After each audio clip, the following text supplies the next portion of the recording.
I built a $100,000 investment portfolio starting from literal $0, no trust fund, no rich parents, no crypto lottery ticket, and I did it while making a very average income. But here's the shocking truth. I didn't get there by following the financial advice my parents gave me. In fact, I had to unlearn almost everything they taught me about money. If you're between 25 and 40, working hard, still stressed about money, and wondering why doing everything right still isn't working, this video is for you. I'm going to expose 5 pieces of financial advice that sound smart, feel safe, and are completely broken in today's economy. And I'll show you what I did instead to go from 0 to 6 figures. Stick with me, because one of these mistakes alone could be costing you hundreds of thousands of dollars over your lifetime. Let's start with the biggest lie of all. Save your money in a savings account. That's what I was told. Work hard, save diligently, put it in the bank. It made sense to our parents. In the 80s and 90s, savings accounts paid 5 to 8% interest. Inflation was lower. You were actually rewarded for being patient. Today, that advice is a financial trap. Right now, most savings accounts pay around 1%. Inflation averages 3 to 4%. That means every single year, your money is silently losing purchasing power. Guaranteed. Let me make this painfully clear. If you save $10,000 and leave it in cash for 10 years, inflation alone can steal over $3,000 of real value. You did nothing wrong, you saved, and you still lost. That's the truth nobody tells you. Saving is not investing. What actually worked for me was using savings only as a short-term safety net, 3 to 6 months of expenses. Everything else went to work. Low-cost index funds, long-term investing, historically averaging 7 to 10% annually. That difference is massive. $10,000 invested at 8% for 30 years becomes over $100,000. In a savings account, it barely keeps up with rent increases. And once I realized that, I stopped worshiping cash and started building assets, which leads directly to the next lie. Avoid all debt at all costs. My parents meant well. Debt ruined people in their generation.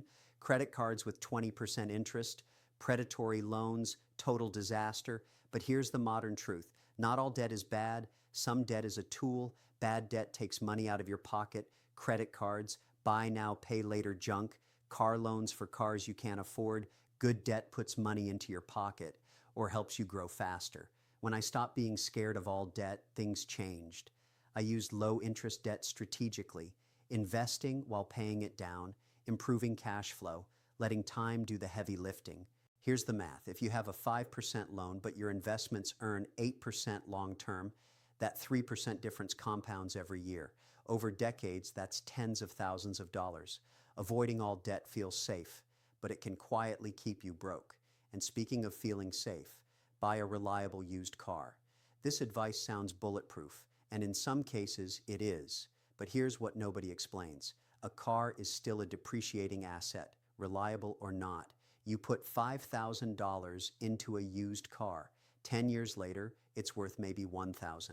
That $4,000 loss doesn't even include maintenance, insurance, gas, or repairs. Now imagine instead you bought the cheapest functional car you could tolerate, or delayed upgrading by just 3 years. That $5,000 invested at 8% over 30 years becomes over $50,000. I'm not saying never buy a car. I'm saying don't confuse practicality with wealth building. Cars make life easier. They do not make you richer. And the faster you accept that, the faster your net worth grows. Which brings me to one of the most controversial ones. Get a college degree no matter what. For our parents, college was almost a guaranteed return. Tuition was cheap.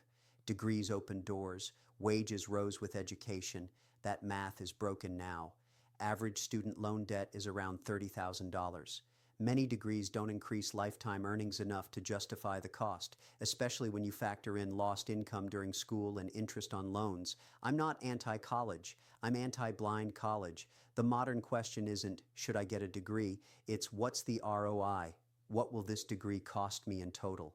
What will it realistically earn me? How long until I break even? Some paths are proven. Engineering, nursing, certain tech fields. Others are financial landmines. I skipped debt-heavy options. I focused on skills that paid now. I invested the difference. And over 10 years, that alone put me tens of thousands ahead. Finally, the advice that keeps people underpaid for decades. Stay loyal to one company. This made sense when pensions existed, when companies rewarded loyalty. when raises beat inflation. Today, loyalty is often punished. Data shows job hoppers increase their income by 10 to 20% per move. Staying put might get you a 2% raise, which doesn't even beat inflation. I increased my income faster by switching roles strategically, not recklessly.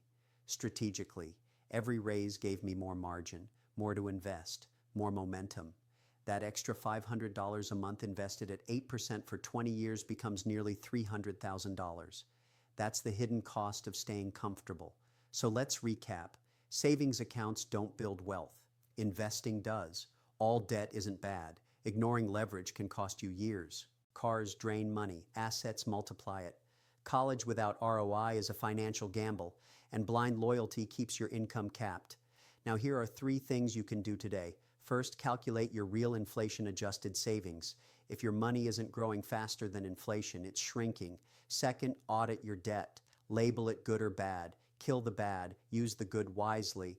Third, increase your earning power, skills, negotiation, strategic job moves. Income growth accelerates everything. I'm curious, which of these lies did you grow up believing? Drop it in the comments. I read every single one. If you want more content that exposes the financial truth nobody taught us, hit subscribe. Every week I break down real strategies that actually work in today's economy. And in the next video, I'll show you exactly how I invested my first $1,000 and why most people completely mess this part up.